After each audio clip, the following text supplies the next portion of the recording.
Ассаламу алейкум балалар. Уағалейкум ассалам. Бүгінгі өтетін сабағымыз қалқала әріптері. Қалқала әріптеріне қоф, қо, бә, жим, дәл әріптері жатады. Қалқала дегеніміз не? Қалқала дегеніміз осы әріптерді дірілдетіп оқу. Мысалы, оқиықшы. Вәләқод. Мынаны вәләқод дегенде ұт деп ұстатмаймыз. Дыны тербетеміз. Вәләқод. Не үшін дыны тербетеміз? Өйткені бұл қалқала әріптерінің біреусі. Осы 5 әріпті не істейді екенбіз? Дірілдетіп оқимыз. Мысалы, вәләқод. Вәләқод. Вәләқода деп оқымаймыз. Вәләқоди деп оқымаймыз. Сукун қылып оқимыз, бірақ тербетеміз. Вәләқод.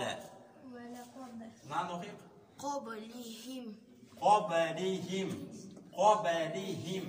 Өйткені бұ дегеніміз қалқала әріптері. Байқағанымыздай, қалқала әріптері егерде үстінде не болса, сукун болса, тербетіп оқимыз. Мысалы мынау. Әжірун. Әжірун. Қалай? Әжірун. Жақсынан жыны тербетеміз. Әжірун деп. Өйткені бұл қалқала әріпіне жетеді. Тағы да. Фәсәтубсиру. Фәсәтубсиру. Фәсәтубсиру. Мынау.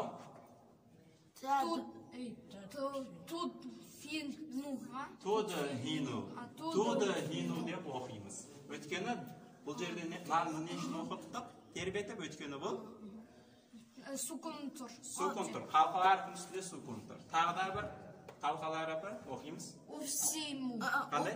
Уқосиму. Уқосиму.